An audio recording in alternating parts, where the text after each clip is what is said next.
Hi guys, this is प्रसाद। मैं आपको मेरे चैनल पर स्वागत करता हूँ।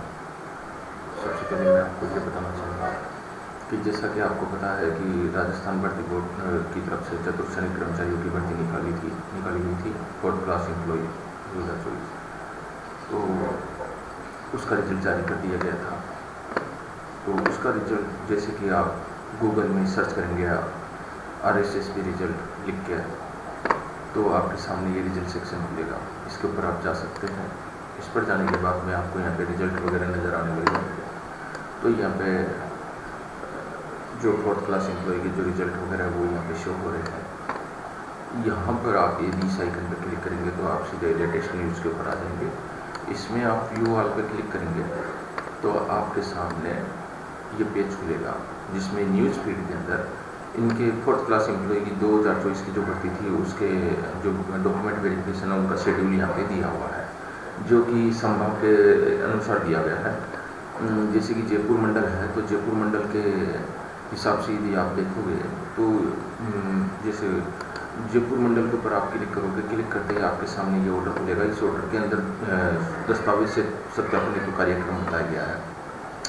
राजस्थान कर्मचारी चयन बोर्ड जयपुर के द्वारा चतुर्थ श्रेणी कर्मचारी सीधी भर्ती परीक्षा 2024 का उक्त परीक्षा परिणाम दिनांक 16 जनवरी 2026 को जारी कर वरीयता सूची विभाग को प्रेषित की गई है। उक्त वरीयता सूची में विज्ञापित वर्गवार रिक्त पदों को सूचीबद्ध अभ्यर्थियों की पात्रता की जांच एवं दस्तावेज सत्यापन के लिए सूचीबद्ध किया गया है। उक्त सूची पूर्णतया अस्थायी और अनंतिम है। अभ्यर्थियों की पात्रता की जांच एवं दस्तावेजों का सत्यापन का कार्य शिक्षा विभाग के संयुक्त निदेशक स्कूल शिक्षा कार्यालय द्वारा मंडल स्तर पर किया जा रहा है। पात्रता की जांच एवं दस्तावेज सत्यापन हेतु अभ्यर्थी को जयपुर मंडल में दस्तावेज सत्यापन हेतु उपस्थित होना है। इसकी सूची विभागीय वेबसाइट, ये जो एड्रेस है उस पर अपलोड की गई है। इसके बाद में यहाँ पे यदि आप नीचे देखेंगे तो आया हुआ है कि जयपुर मंडल के अभ्यर्थियों की पात्रता की जांच एवं दस्तावेज सत्यापन का कार्य दिनांक 11 मार्च 2026 से 27 अप्रैल 2026 तक प्रातः 10 बजे से महात्मा गांधी राजकीय विद्यालय महावीर नगर सेक्टर 2 सत्कार शॉपिंग सेंटर जयपुर में किया जाएगा। अभ्यर्थियों की पात्रता जांच एवं दस्तावेजों के सत्यापन हेतु उनके रोल नंबर के आगे अंकित निर्धारित दिनांक एवं समय पर आवश्यक रूप से उपस्थित होंगे। तिथिवार दस्तावेज सत्यापन हेतु अभ्यर्थियों के रोल नंबर अनुसार सूची विभागीय वेबसाइट पर अपलोड की जा रही है। यदि हम इसके बाद में अब नीचे की तरफ जाते हैं तो यहाँ पे यह कह रहा है कि पात्रता की जांच हेतु उपस्थित होते समय निम्न बिंदुओं का ध्यान रखें। चतुर्थ श्रेणी कर्मचारी सीधी भर्ती 2024 के लिए राजस्थान कर्मचारी चयन बोर्ड जयपुर द्वारा 12/12/2024 को जारी विज्ञापन संख्या का ध्यानपूर्वक अध्ययन कर लें। मतलब आपको यदि कोई संदेह है, कोई भी संशय है, तो विज्ञप्ति का अच्छी तरीके से अवलोकन करके अपने डॉक्यूमेंट का सत्यापन करने के लिए जाए। आदेशों का अवलोकन करें, ऐसा न हो कि कहीं पे कोई गलती रह जाए। अभ्यर्थी विस्तृत आवेदन सह परिनिरीक्षा फॉर्म में समस्त दस्तावेजों की स्व प्रमाणित प्रति एवं जमा फीस की प्रति अपने साथ लाएं।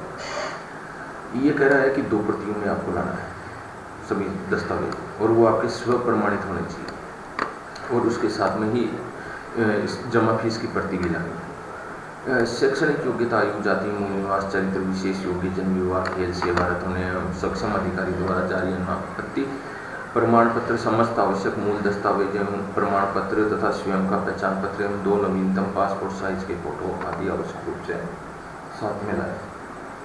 अभ्यर्थी अपना यदा डाउनलोड कर जिसमें QR कोड अंकित हो की प्रति आवश्यक रूप से साथ में लावे। विस्तृत आवेदन पत्र के साथ प्रमाण पत्र एवं दस्तावेजों की स्व प्रमाणित प्रति संलग्न निर्धारित क्रमानुसार संलग्न करें, जो कि नीचे दिया हुआ है। फिर ये कह रहा है कि अभ्यर्थी द्वारा ऑनलाइन विस्तृत आवेदन से परिनिरीक्षा यानी जो डिटेल फॉर्म कम स्क्रूटनी भरना अनिवार्य है। यदि किसी अभ्यर्थी द्वारा उक्त फॉर्म ठोस अपरिहार्य कारण से नहीं भरा गया है, वे अभ्यर्थी राजस्थान कर्मचारी चयन बोर्ड की वेबसाइट से उक्त फॉर्म डाउनलोड कर प्रिंट लेकर उसमें समुचित प्रविष्टियाँ कर 100 रुपये के पोस्टल ऑर्डर, जो कि सचिव राजस्थान कर्मचारी चयन बोर्ड जयपुर के नाम पर के कारण सहित दस्तावेज सत्यापन हेतु उपस्थित हो। अच्छा, फिर इस आदेश के अंदर देखो क्या क्या चीज़ लगी हुई है। सूचीबद्ध अभ्यर्थियों की सूची, शपथ पत्र और दिशा निर्देश। अब आप यदि यहाँ पे नीचे की तरफ देखेंगे तो सबसे पहले तो यहाँ पे दिया है कि भाई कौन कौन से डॉक्यूमेंट किस तरीके से होना चाहिए। इसमें सबसे महत्वपूर्ण बात यह है कि ऑनलाइन आवेदन की अंतिम तिथि तक जारी किया हुआ होना चाहिए। क्या क्या चीज़ करा रही है कि आरक्षण का लाभ लेने हेतु जाति प्रमाण पत्र ऑनलाइन आवेदन की अंतिम तिथि को जारी किया हुआ होना चाहिए। आवेदन की अंतिम तिथि के बाद यदि किसी ने अपना जाति प्रमाण पत्र बनाया है तो उसे शपथ पत्र प्रस्तुत करना होगा। फिर एक नीचे एक ऐसा लेटर दिया हुआ है जिसमें हिंदी और इंग्लिश के अंदर स्वस्थ लिपित के अंदर पढ़ना है, वो नीचे दिया हुआ है, अभी आपको दिखा दूंगा मैं। इसके अलावा कुछ ये सर्टिफिकेट के बारे में और जानकारी दी हुई है कि कौन कौन से सर्टिफिकेट है, कौन कौन से शपथ पत्र है, उनकी पूरी यहाँ पे जानकारी दी है। चरित्र प्रमाण पत्र का हो गया, ये अपने सामान्य घोषणा पत्र है जिसको भी आपको देखना है, भरना है। संविधान संबंधी घोषणा पत्र, इसको भी आपको कंप्लीट करना है। अविवाहित अभ्यर्थियों से संबंधित ये घोषणा पत्र है, विवाहित से संबंधित है और विधवा अभ्यर्थियों से संबंधित है, परित्यक्त अभ्यर्थियों के हैं और विवाह प्रमाण पत्र से संबंधित बात यहाँ पे बताई गई है। संविधान संबंधी प्रतिज्ञा आपको भरनी है। और फिर इसके बाद में यह है वो जो इसको आपको भरना है, लिख लेना है प्रिंट निकाल के, और फिर इसको स्कैन करके इसका प्रिंट भी आपको ले लेना है। तो इसकी 2 कॉपी रख लेना और ओरिजिनल भी अपने पास में रखना है आपको। अच्छा, फिर इसके बाद में आ जाता है सामान्य कागज पर ये भरना है, ये सामान्य घोषणा है एक। और फिर ये यहाँ पे जिस क्रम के अंदर ये आपके जो डॉक्यूमेंट लगाने हैं उनका क्रम यहाँ पे बताया हुआ है। यहाँ पे आपको जो डॉक्यूमेंट आपके पास में वो हाँ, जो नहीं है वो, अब वो उन डॉक्यूमेंट की संख्या कितनी है तो वो पृष्ठ संख्या वहाँ पे अंकित कर देना। आप जो भी डॉक्यूमेंट है उनकी हर पेज के ऊपर 1 2 3 4 5 6 क्रमांक जरूर लगा दें कि पृष्ठ संख्या क्या है, वो पेन से खुद ही नीचे की तरफ आप अंकित कर दें। और यहाँ पे नाम, ईमेल, जन्म तिथि, रोल नंबर, मोबाइल नंबर वगैरह ये सब आपको आवश्यक रूप से भर देने हैं। अच्छा, अब यहाँ पे नीचे आपको कितनी तारीख को जाना है तो वो आप अपने रोल नंबर, एप्लीकेशन आईडी, आपका नाम, आपकी डेट ऑफ बर्थ वगैरह ये सब मैच करते हुए, और डीवी की तारीख जो दी हुई है कितने समय और कौन सी जगह है वो यहाँ पे बताई हुई है, तो उस समय निर्धारित समय तक आप पहुँचे।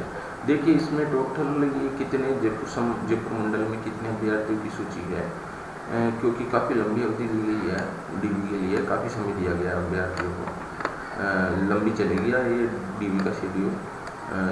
इसके अंदर देखिए लगभग कैंडिडेट टोटल हो गए अपने जयपुर मंडल में, काफ़ी है अभी तो। देखिए इसको स्क्रॉल करते जा रहा हूँ, अभी तक तो सूची खत्म ही नहीं हुई। जयपुर मंडल में इस सूची में लगभग 32,374 अभ्यर्थियों की डीवी के बारे में बताया हुआ है। इतने अभ्यर्थी अपनी डीवी करवाने के लिए जा सकते हैं, जाएंगे। तो देख लीजिए, बेस्ट ऑफ लक मेरी तरफ से। ध्यान रखिएगा डीवी कराते लिए जाते समय। Okay guys, good bye.